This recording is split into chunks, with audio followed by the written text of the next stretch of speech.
So once again, we say welcome to the celebration, Lagos Talk celebration of the International Women's Day. My name is Olu Akari, as you already know, and once again, a happy International Women's Day to you. Yes, this is to show that International Women's Day, celebrating our women, is not restricted to women. It is a responsibility of every single person, because women rather are humans just like every other man. Today, we are actually at the top, at the zenith of a building, and take that literally, somewhere in the central business district, we could say, of Lagos, and we're again interviewing a top performer, a high flyer, someone who is high up there in the corporate ladder, someone who has been influencing decisions, providing services for you, I believe, or even a member of your family. She is the CEO of the One Foundation. She's been to places, and this is where she is right now. She's going to take us through the journey of her life, how she got to where she is, and we cannot talk about how she got here without talking about how she started. My guest today is Peju Ibekwe, or Lakweju Ibekwe. Good day to you. Thank you, Lua Kayode. Yeah, that's it. That's it. Thank you for that. Many people shorten it to Kayode, and I'm like, nah, it's Oluwa Kayode. But good to have you join us. Thank you. I'm glad to be here. Thank you for the time, and yeah, I know you've been here forever, but congratulations being the team lead at One Foundation. Thank you. I think I'm the chief servant. Okay, all right, the chief servant. That works. So let's look at this. You've been working for how many years now? About 2 decades. 2 decades. Tell me how you started. What did you study? How did you get here? Where did you grow up? Working, the first job you got, the first look or turn down you got. I mean, everything. Let's know it. Oh, wow. Well, it's not as exciting as you would love it to be, but I'll tell it anyway. All right. I'd like to start with the service year, which was immediately after university. I had my first degree in mass communication from the University of Lagos. I did an internship with a TV station where I was in the newsroom. I was a reporter covering different bits. I wasn't limited to a particular bit, so I learned to handle the camera, write news stories, voice my stories, edit my stories, the packages, and share Mm. for broadcast. And afterwards, I went for my youth service, which was in Kebbi State. It was fantastic because Kebbi at that time seemed to be at the end of the world, just right the border town near Sokoto. So in Kebbi State, I was the producer and presenter of the Corpus TV show. I was the editor-in-chief of what we called it then was editorial board, community development group. I also did my personal CD, which was the first documentary on Kebbi State. I found the story rather interesting because I read the history of Mohammed Kanta, who seemed to have been a major leader of different countries, neighboring countries, including Kebbi. I think that was a Kanem Borno Empire. I'm not sure if I'm correct. But I found it to be so interesting that who would have known? Those of us in Lagos, we think we know Nigeria. We don't at all. And I found that story really, really interesting, and I wanted to document it. I wanted people to know that we had such rich history and cultural heritage in Nigeria, especially in Kebbi State. And that was one of the things that inspired that project. So I went around Nigeria interviewing past governors of the state, except those that had gone on to glory. And we had to do the editing of that project in Abuja. Now, for context, the trip from Kebbi to Abuja is about 8 hours by road.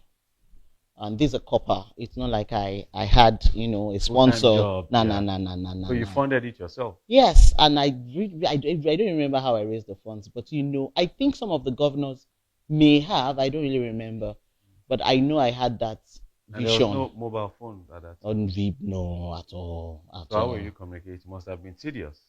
Communicating with who I exactly? mean, getting to the governors. Now, I can easily send a WhatsApp message. Are No, you there in was town? landline. Okay. And I worked with the government house Okay. in Kebbi Right. State. So Okay. I had the chief press secretary then. I shared the vision with him. I wrote the script and shared it with him to edit in Okay. case there were any fallacious statements Yeah. in my own um, my own caption and narration of the history of the state. You really cannot tell people's story better than they can. Yes. Yes. So he was like the editor to review the content. Even though I got most of my resources from the local library, but then of course he took a view on it and made some edits.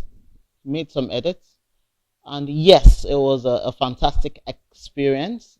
There were challenges. Maybe funding was a challenge then, but I realized that I usually don't see challenges. I always see possibilities. So when I put my heart to do something, I get it done.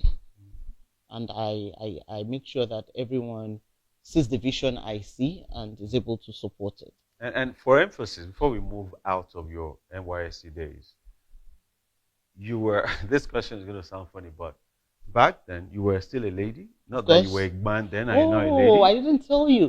It was just when Sharia was announced. Ah, okay. So nice. those that loved me were scared for me. Okay. Those that loved me were scared for me. What would be the outcome? Exactly. You, this Lagos girl, going to Kebbi. So I got a few scarves.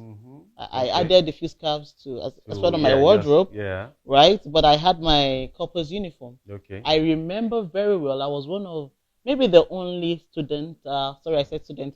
The only copper then. that got like 3 or 4 replacements. Okay. On my corpus uniform, of your movement. Because it was basically my uniform. I was always on it. Yeah. I was always on it, and I was going everywhere from even my TV shows. That was the uniform. My engagement with all the different stakeholders. That was what I was going with. So the wear and tear was very fast. All right. So back to what I was saying, which is that you were a lady then. You're still a lady now. You didn't see limitations. It was not a camp restricted to ladies. There were guys there. Of course. But you took it up and you do it. So emphasis on the fact that there are no limitations for women. Of course, there are no limitations. Now you're taking you back memory lane. I remember that when we were to choose our leader for the editorial board community development group, there was actually a voting process. Okay. And the guy was my opponent. Okay. It's amazing. I always say I wouldn't go into politics, but I actually started up with politics. That time, yeah. Yes, and we read out our manifesto, and I was voted. No rigging. No rigging. No ballot snatch. Nah. But anyway, so when you left the camp and you got to town, how did you get a job? How did you, get into the corporate world? Okay, so I went back to media. I was doing a few things. I also did some teaching. I did teaching and the media before I went into banking. There was a reason why I went into banking, but I probably don't want to say that on air. I wanted to further some other projects. Yes. So yes, I went into banking. I started off as a teller, right? Then I went into customer service, funds transfer, the works till becoming the head of operations in banking. Then I went into strategy and business intelligence, quality assurance, branch development, and a few more other responsibilities before I went back into brand management and communications. So you found your way back to something close to your first love. Yes, and so while doing this, I also was still doing my production. Because I used to work with Sterling Bank, right? Then, and Sterling Bank is such a fine, I would say it's a unique and fantastic institution that is ready to support your passion. And there's actually something they call Live Your Passion. Okay. So once it is not competing with your primary responsibility in the organization, the organization actually encourages you to go ahead and express and express yourself, especially when what you're doing. Because I remember then I was producing and presenting a TV show, Okay. and the TV show then was aimed at inspiring the youth to be the best they can be. Right. So the organization had no issues based on the HR policies. You could go ahead and do it. So I was still doing that. So yes, people will see me on TV and then come back to the banking hall and say, "Oh, okay. then we just see you." Yeah, yeah, that happened. Okay, all right, that's good there. So, I mean, you finally got into the banking sector, and from you say you did teaching, you still maintained your love for production and the Yes, media, yes, but now you're heading a foundation. yes. Now, for many people that are working, they get locked in a transition period. Mm-hmm. How do you know when to switch jobs? Saying, okay, this is my passion, yes, but it can't satisfy my lifestyle or daily needs. I can do this on the side. How do you balance that out? Okay, so people do things for different reasons. Some people change jobs because they want better financial remuneration. Some people change jobs because they have to maybe move to a completely new location. Okay. In my own case,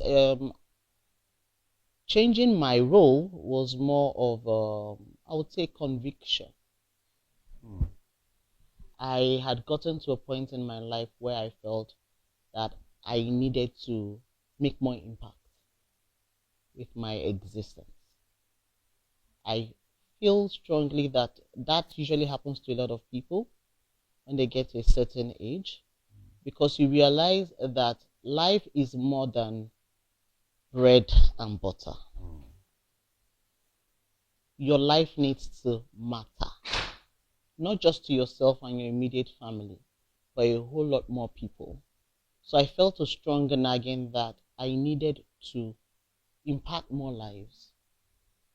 And this was a fantastic platform, and I am extremely grateful to the board of Sterling One Foundation for giving me this opportunity to express this passion in this role.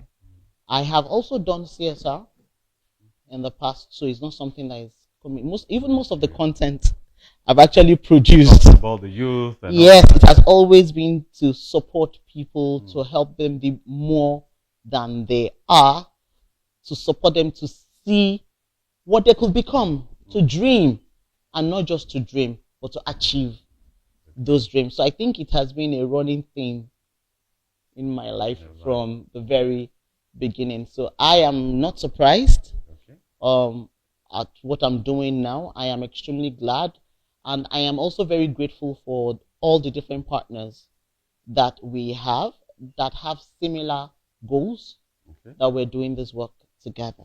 Okay. And talking Sterling One Foundation, what is your average day like? You know, I can't imagine what's going through your mind. Where do I start from? What do I say first? So the truth is that no 2 days are the same. I was going to ask that. Great. So I cannot even tell you this is what an average day is like. So I'll give you an example of yesterday was Tuesday, right? No, yesterday was Wednesday. Thursday, yeah. Right. See, it's a blur, but then please forgive me. So yesterday was so for the purpose of this show, yeah, I would not call what yesterday was. All right. So yesterday I was in Abeokuta to collect 2 awards. Okay. Right? And after collecting those 2 awards, I also got the opportunity to visit Segun Odegbami's special school. Okay. Oh. In Wasimi. All right. And I learned that he has 120 gifted children. And those children invest in sports a minimum of 4 hours every day. It's a secondary school. A maximum of 120. 20 in a class. And he said about 80 of those children are currently in scholarships in different schools in the US. What? Okay. Graduates from his school. It was an interesting experience. And then we ended up, basically, the day yesterday didn't end until like 10 p.m. Mm. So this morning, I was at the Olusegun Obasanjo Presidential Library. There were existing partners Still in Abeokuta. Okay. Yes, and after that, I am here, right? And today is going to be ending at a conference on the island and another meeting with a stakeholder from Abuja. Mm. And tomorrow, we are engaging with one of our partners who has an 80-year celebration.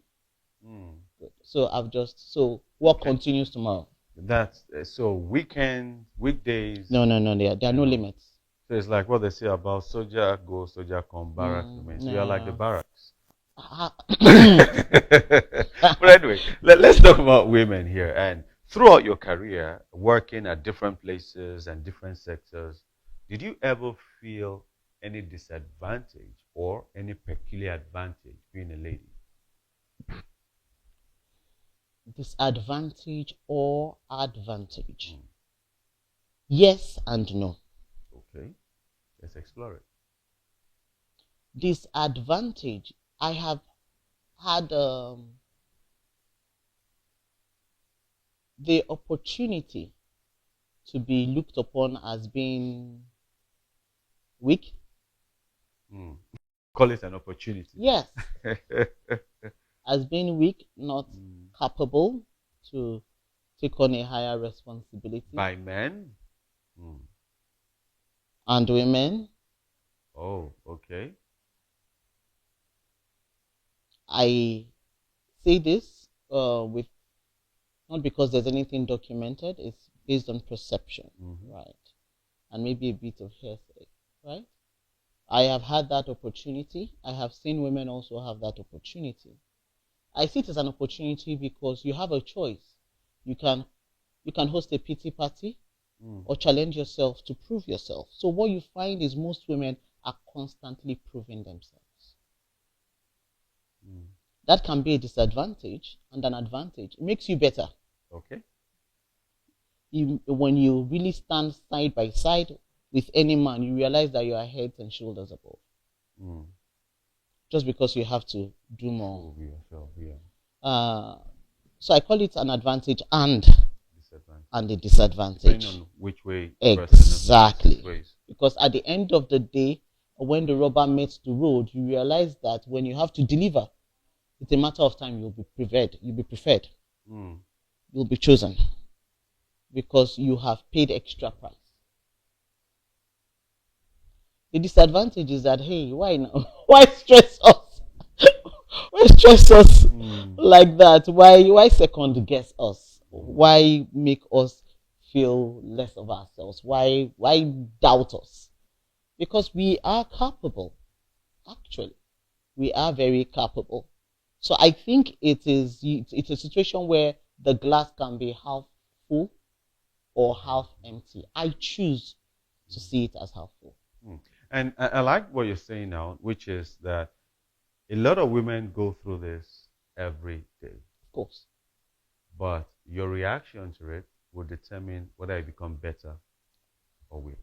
Exactly. So how did you manage to deal with this? What are those practical things that you did? Because you're vying for a position, and I'm very sure there must have been cases where men you were better than were probably promoted ahead of you or given audience while you were not. How did you deal with all this setbacks, you call them? A bit divergent. I'm not necessarily the type that goes around looking for roles and responsibilities. Okay. I just do my work. Okay. Right? Okay. What I'm saying will definitely not work for most people, because if you don't ask for it, you're not going to get nothing. Yeah. But I've been privileged to work with very wonderful people that you don't have to start making demands for them to do great things, right? I've been very, very privileged, right? So this is what I'm saying is not one size fits all. But in my situation, I just focus on my work. I focus on my convictions. I am conscious of the fact that the work I do is not.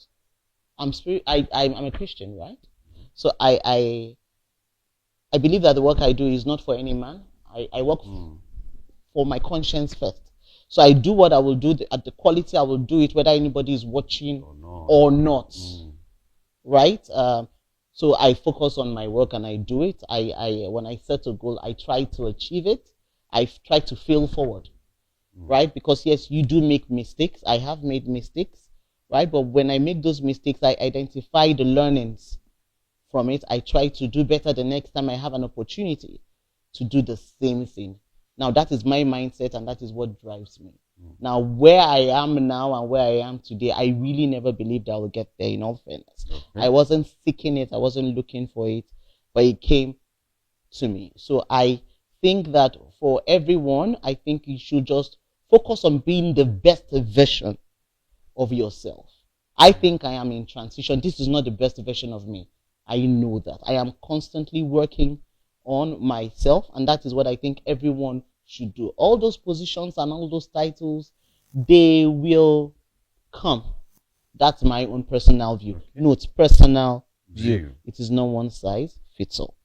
All right. And you've led teams, and I'm sure I wish the guys who are with us here will speak, but it is your interview, not their interview.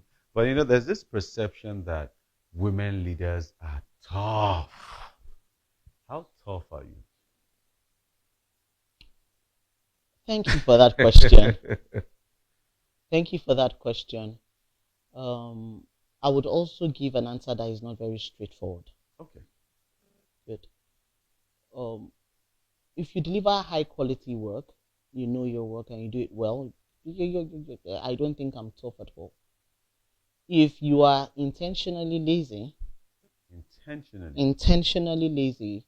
you choose not to give your best to the work you are doing, I would help you by being a bit hard on you. And it's just the same way I believe our parents have helped us. Right? Because I think everyone that works with you, it's an opportunity for them to be better than when they joined you. Right? It's just an opportunity. If they choose to continue being lazy, then they're not ready to continue being a part of your team. But if you choose to be intentional, you don't want to grow, no. I will help you by being a bit hard on you. No personal vendetta, just for you to express all the talent and the greatness on your inside.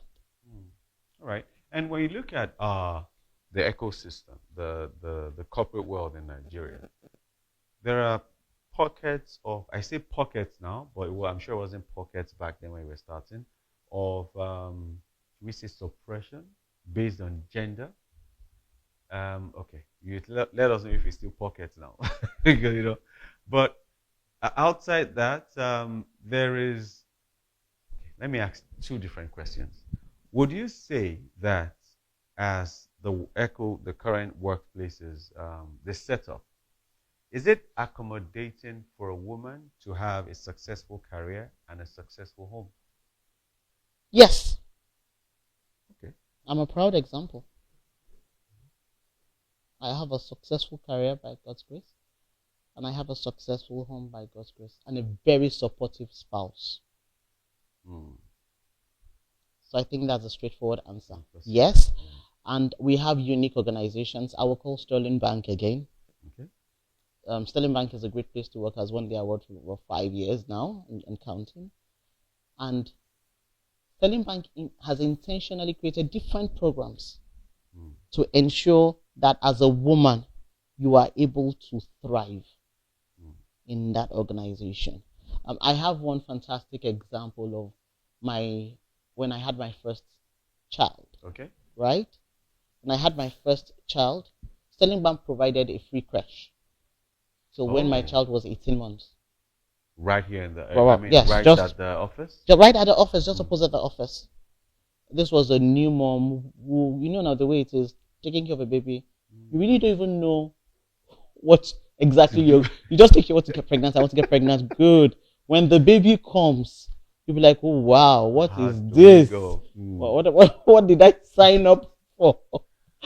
But it was so wonderful with Sterling because it was free for 18 months. Wow. They will take care of my baby from morning till night. So you could easily go down, breastfeed, and get back to work? My baby was on exclusive for months. Wow. That's something I really desired, and I actually thought would not be possible. But Sterling made that possible. In Nigeria, that was almost like an anomaly. But that was my experience. And were there other people, other kids there? Was just Of course, it's a creche that has been made available for staff, for the young ones. And right now, I think even the maternity leave has been extended. There's paternity leave now in Sterling because they realize that taking care of a child is not just the mom's responsibility. So there are programs right now. There are even programs, antenatal programs, funded by the bank for staff, just to ensure that the entire process, because there's a lot to learn, especially if you're having your first baby. And most times babies are not even the same, so you always need a refresher course. That's it. And this brings to mind, I mean, the question I was going to ask originally, which is, are we doing enough for the woman? No, we are not. Because what should be happening is, what I should be saying is not Sterling Bank has. I should be saying the private sector and the public sector has. So different organizations need to take this up. We all need to be intentional about making the woman thrive, because women are excellent to have on your team. They're very loyal. They're very intelligent. Well, it's International Women's Month, so I can say this, right? Go ahead. They're very loyal. They're very intelligent. They're very hardworking. Excellent attention to detail. They are insistent on following through. And they are also very intentional about maximizing value from every kobo or naira they're responsible for. They usually, men are also good, please. Yeah, don't feel like it's your month. So, I mean, in a nutshell, what you're saying is, as a people in the corporate world, we need to go beyond having purple e-flyers in March to celebrate the International Women's Day and just saying women are great on social media. We need to activate the processes that will prove the fact that we've identified the greatness in women and make things easier for them. Because Oluwakayode, you hit the nail on the head. I personally do not believe in just 1 month to celebrate, it's International Women's Month, and then you're silent for the rest of the year. No. The theme this year is about accelerating action. Yes. Yeah. Everyone should be intentional to accelerate the action that make women thrive 365 days in the year. We should not just do programs in a month and then think we've done. No, we should implement policies. And on this note, I want to add gender-based violence, which is something I'm very, very, very, very passionate about. We should seek to protect the women. Corporate organizations, private sector should have policies to protect women from any and every form of harassment. Processes and the programs to support them if they or shall I say their circles of influence have been victims, to ensure they can overcome whatever temporary setback that they have. That temporary for some people can be a year, for some people can be 10 years. But to overcome it, because when you take care of the whole woman, you get more value for your organization over the long term. So those things should be put in place. And there's no better time than now. Not just one activity, a policy that is streamlined across the organization.